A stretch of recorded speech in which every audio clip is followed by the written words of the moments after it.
Howard Hughes told a friend before he died that he wanted his name to be associated with aviation. While his record-breaking flights are what people remember him for, his entire life is hard to erase. Everything from his filmmaking to his womanizing, to his political activism, to his years as a recluse, to his battle with substance abuse, to his bizarre and protracted battle to recover his fortune after his death. What tragedy did Howard Hughes' life and death contain? How did he cope with it? Let's take a closer look at his life. Backgrounds: Howard Hughes. An American pilot, aerospace engineer, film producer, entrepreneur, and philanthropist, Howard Hughes also had a successful commercial career. He was generally considered to be among the most powerful and wealthy people in the world when he was alive. His meteoric climb to fame began in the film industry, and he went on to become an influential figure in the aviation industry. His growing OCD, chronic pain from a near-fatal plane crash, and gradual deafness contributed to his quirky behavior and secluded lifestyle, which he became known for later in life. Still, his loved ones undoubtedly had a larger role in his achievements. Howard R. Hughes Sr. was a famous Missouri businessman and inventor. Aline Stone Gano was his only child. His lineage supposedly began with the preacher who christened George Washington, John Gano. Orville and Wilbur Wright, who created the first practical airplane, were Hughes's fifth cousins once removed. The two-cone roller bit, invented by Hughes Sr.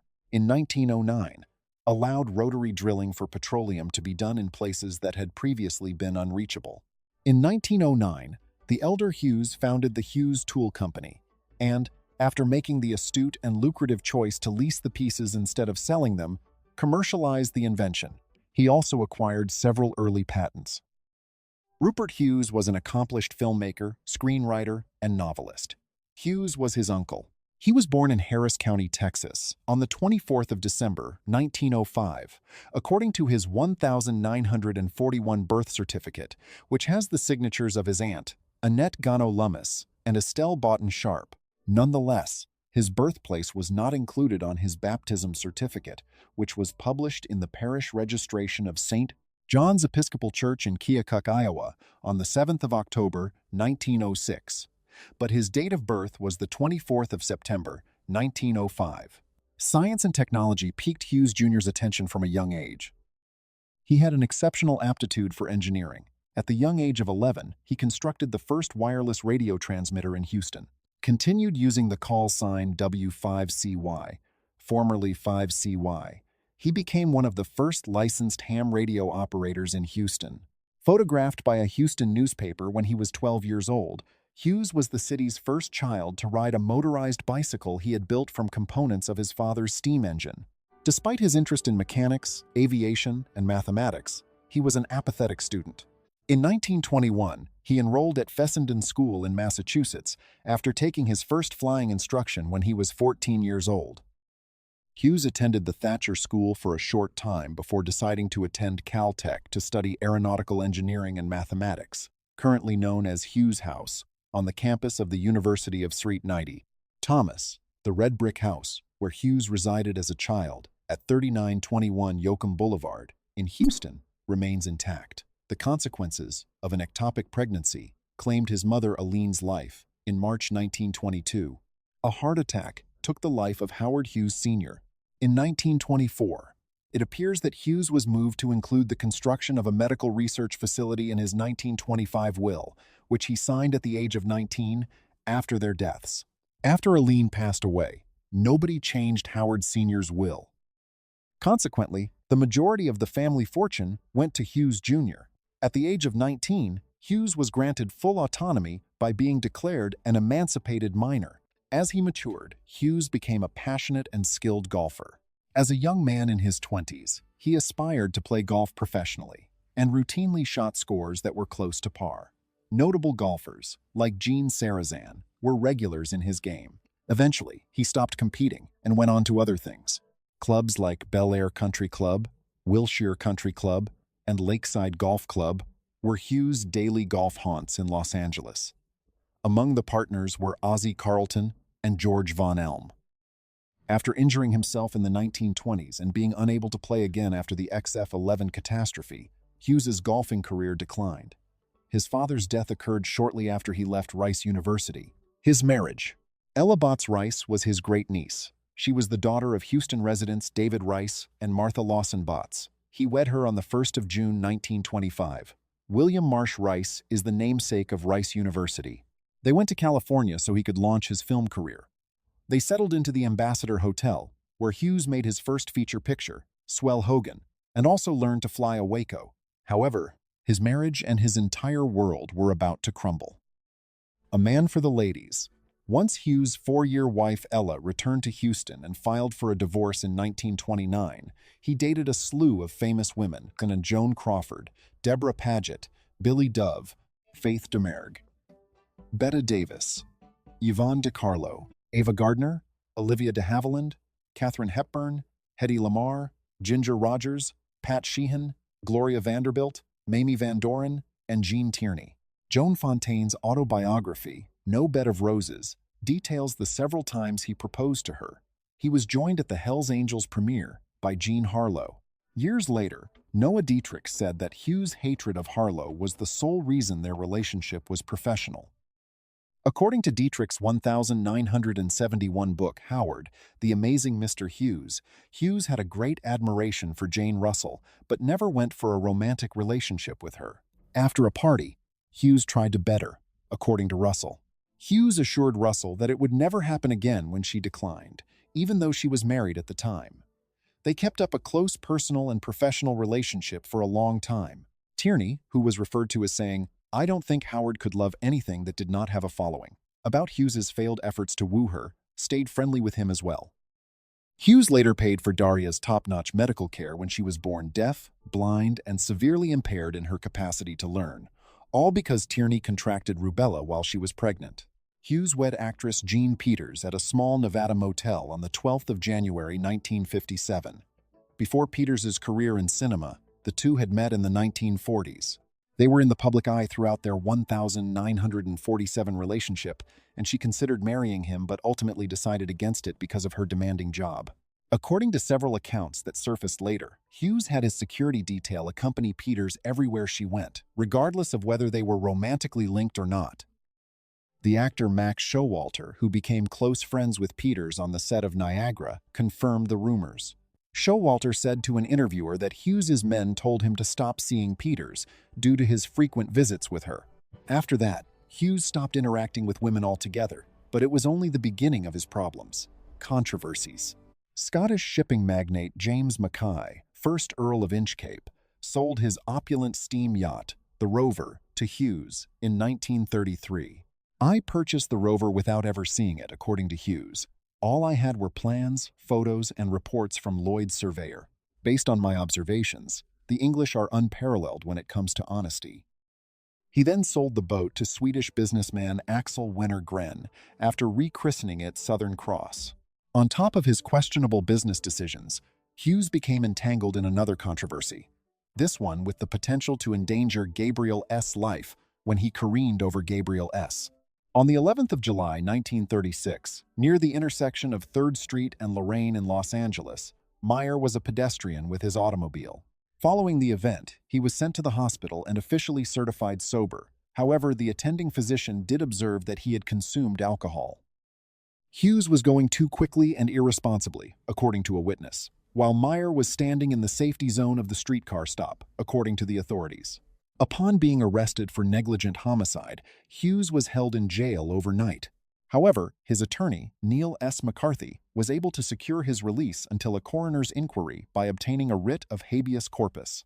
According to the witness's revised account, Meyer had stepped directly in front of Hughes's car as the coroner's probe was underway. Witness Nancy Bailey, who was riding shotgun with Hughes, corroborated this version of events.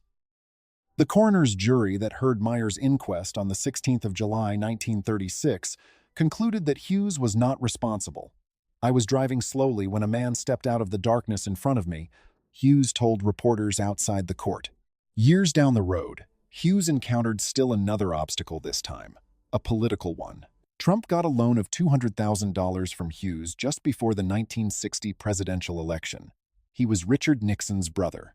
It didn't cause any difficulties until it was revealed during Richard Nixon's campaign, though it did raise suspicions due to Hughes's history as a major defense contractor doing business with the government. John F.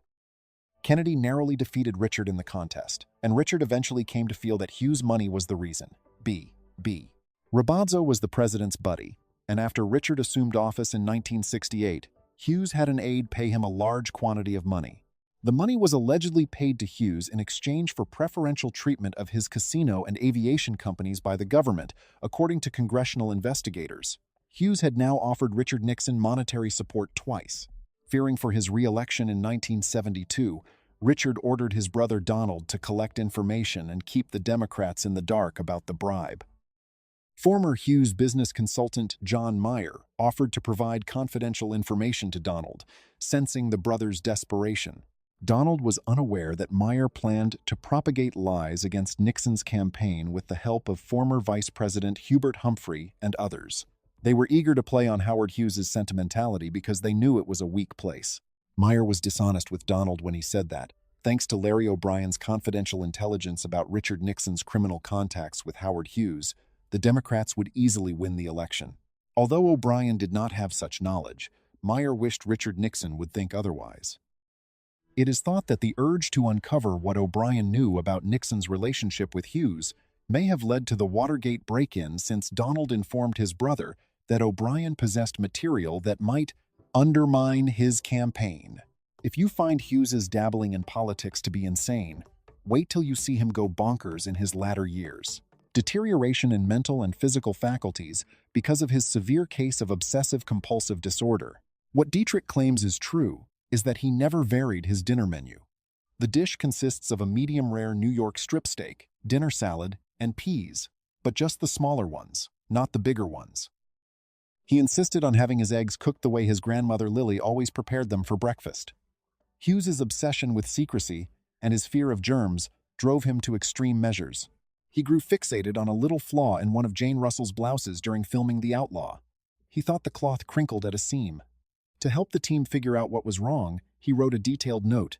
Richard Fleischer's memoirs go into great detail on the challenges of collaborating with the mogul, who was executive producer and director of His Kind of Woman. Fleischer said that Hughes was ambivalent and combative, and that he was too busy worrying about little details to pay attention to the big picture.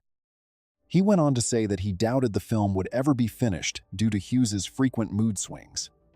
In 1958, Hughes let his employees know that he was planning to show a few films at a local theater. For over 4 months, he didn't leave the studio's dimly lit screening room. Amidst a sea of Kleenex boxes, which he was incessantly rearranging, he subsisted solely on milk and chocolate bars. He gave his assistants specific instructions not to look at him or talk to him until he talked to them. Hughes spent this whole period glued to his recliner and watching movies.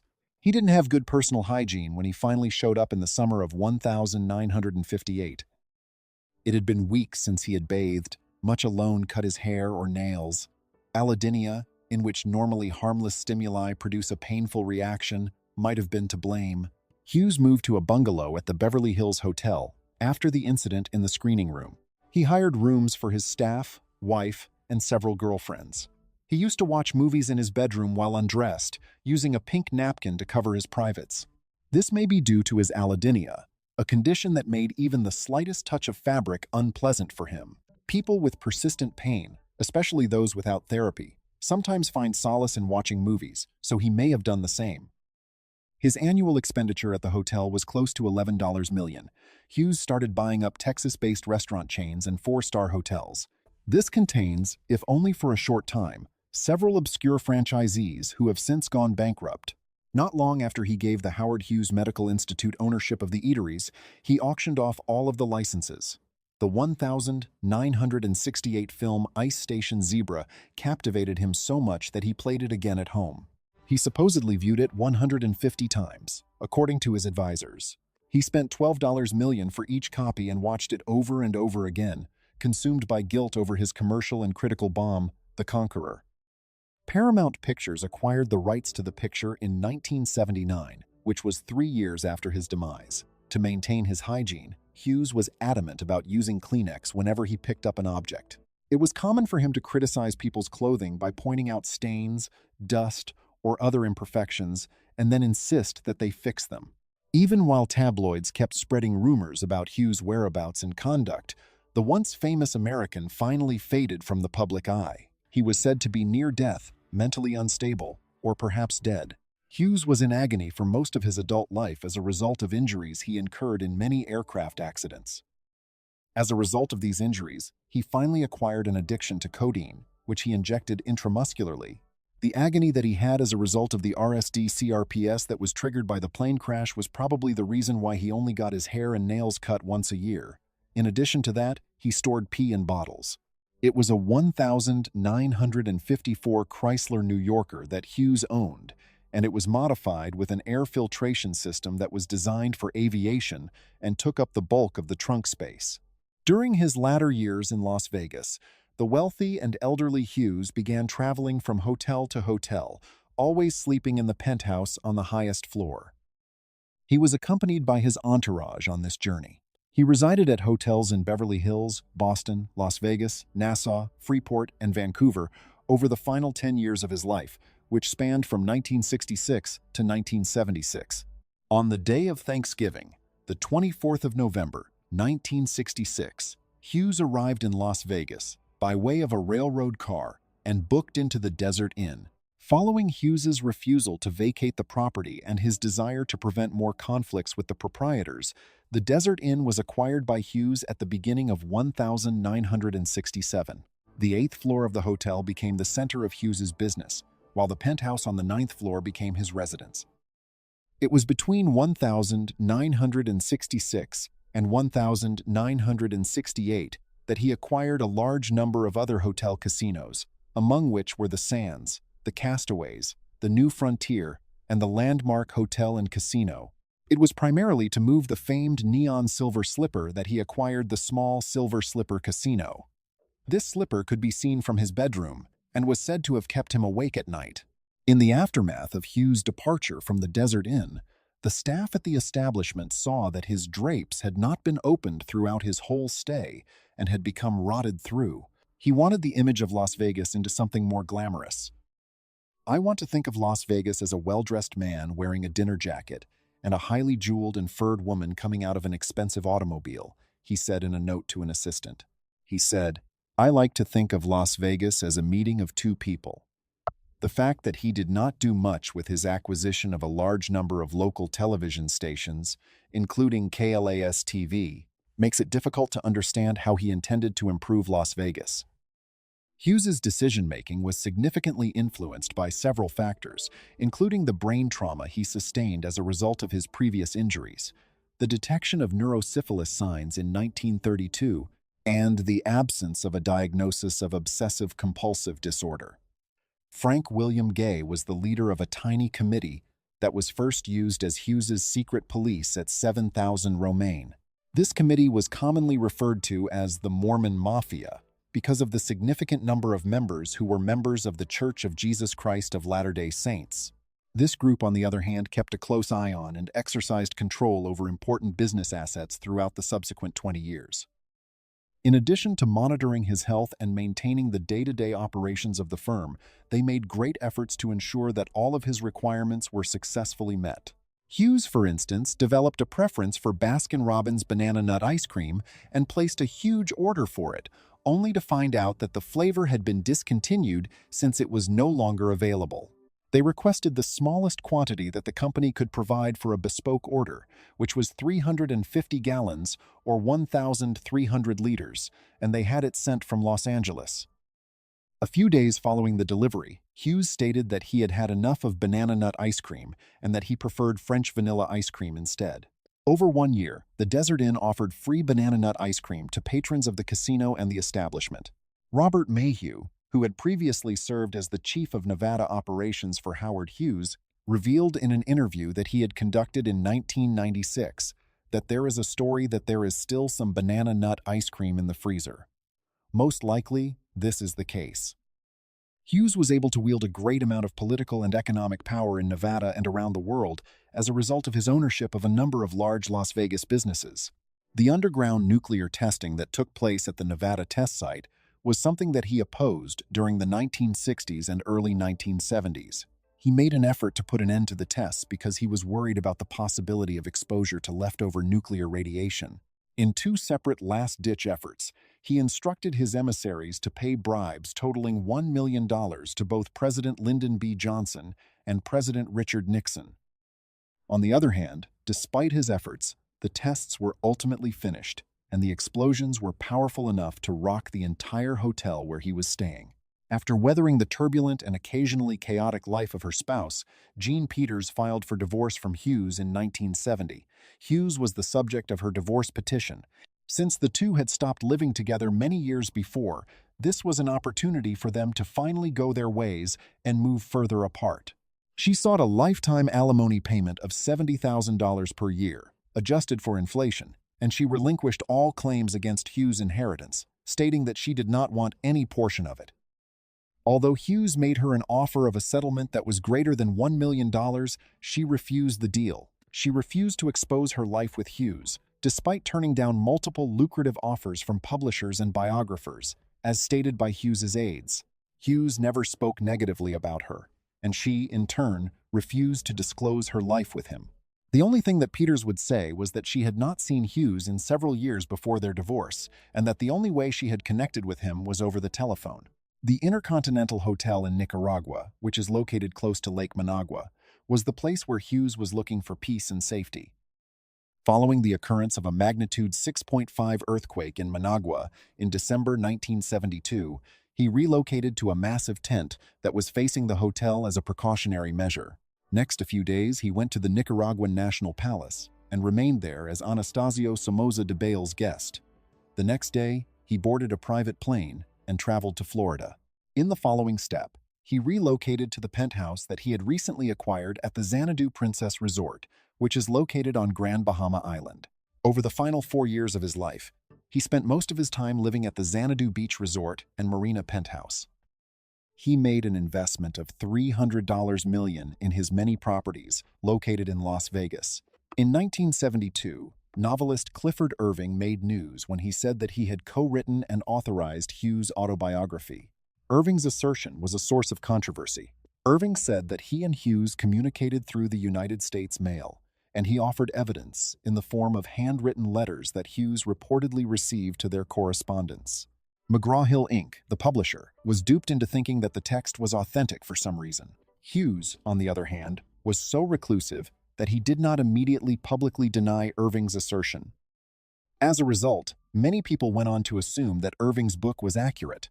Before the book was released, Hughes finally condemned Irving in a teleconference that was attended by reporters that he knew personally. These reporters included James Bacon of the Hearst Papers, Marvin Miles of the Los Angeles Times, Vernon Scott of the United Press International, Roy Neal of NBC News, Gene Hansaker of the Associated Press, Wayne Thomas of the Chicago Tribune, and Gladwin Hill of the New York Times. At long last, the full con was brought to light. A subpoena was issued by the United States Postal Inspection Service to Irving to compel him to submit representative samples of his handwriting. After the inquiry by the United States Postal Inspection Service, Irving was indicted and ultimately found guilty of making unauthorized use of the Postal Service. His detention lasted for 17 months. It is not certain whether Hughes took part in the teleconference since the film F for Fake, which was directed by Orson Welles and released in 1974, had a segment on the fraud of the autobiography that Hughes had written. The Hoax, a book written by Clifford Irving that details individuals' experiences during these events, was published in the United Kingdom in the year 1977. These events also served as the inspiration for the film The Hoax, which was released in 2006 and starred Richard Gere, Death and Legacy. The End. It is believed that Hughes passed away on the 5th of April, 1976, around 1:27 p.m., when he was aboard a Learjet 24BN 855W, which was owned by Robert Graff and piloted by Roger Sutton and Jeff Abrams. His destination was Methodist Hospital in Houston, Texas, and he was traveling from his penthouse at the Acapulco Princess Hotel, which is now known as the Princess Mundo Imperial in Mexico. It is possible that his substance abuse, combined with his tendency to isolate himself, made him almost impossible to recognize. The FBI needed to utilize fingerprints to identify the body because his hair, beard, fingernails, and toenails were all long. Additionally, his towering stature measured 6 feet 4 inches, although he weighed only 90 pounds. John T. Conover was the one who was able to determine the identity of Howard Hughes when his body was brought to a morgue in Houston on the day that he passed away. As a result of his significant transformation, he was almost impossible to recognize. The cause of death was determined to be renal failure when an autopsy was performed. While investigating Hughes's substance misuse, which lasted for 18 months, it was revealed that someone had given a lethal injection of the painkiller to an unconscious guy. This injection was not necessary and very probably resulted in the man's death. In addition to having bed sores, he was malnourished. Even though his kidneys were damaged, all of his other internal organs, including his brain, were deemed to be in perfect condition since there was no evident evidence of damage or sickness. The X-rays showed that 5 hypodermic needles had fractured in the flesh of his arms. Through the use of glass syringes that featured metal needles that were easily removable, Hughes had administered codeine injections into his muscles. It has been shown via the use of sworn testimony from his personal assistants and physicians that he developed an addiction to the sedative Valium. As a complete hermit who lived in a succession of penthouse hideaways, he consumed massive doses of blue tablets containing 10 milligrams. His assistants dutifully noted these pills as BBs, which stands for Blue Bombers, in the daily log that they kept on his actions from that point on. There were several instances in which Hughes swallowed as much as 40 milligrams all at once, which is a dosage that is higher than the daily medicine that is advised for individuals with disturbed mental illness. He would fall asleep for several hours after the tablet was popped. He was put to rest in Houston's Glenwood Cemetery, which is located close to the graves of his parents, who are said to have survived. After his passing, Hughes became the focus of several conspiracy theories that were largely discredited, all of which suggested that he had fabricated his death. One of the most important allegations came from a former Major General named Mark Music, who served as the Assistant Secretary of the Air Force. Music stated that Hughes continued to live under a fictitious identity until the day he passed away on the 15th of November, 2001, in Troy, Alabama. A will that had been written by hand was found on the desk of a Church of Jesus Christ of Latter-day Saints official in Salt Lake City, Utah, about 3 weeks after the individual had passed away. The so-called Mormon will leave $1.56 billion to various charitable organizations, including $625 million to the Howard Hughes Medical Institute, nearly $470 million to company executives and aides, $156 million to first cousin William Lummis, and $156 million divided equally between his 2 ex-wives, Ella Rice and Jean Peters. A second, $156 million was given to Melvin Dumar, a gas station owner, who told reporters that in 1967 he saw a ragged and filthy guy lying along the United States Route 95, just 150 miles north of Las Vegas. The individual requested to go to Las Vegas. He was dropped off at the Sands Hotel by Dumar, who reported that the individual presented himself as Hughes before his arrival. Later, Dumar said that a strange individual visited his gas station a few days after Hughes' passing and dropped an envelope with the will on his desk.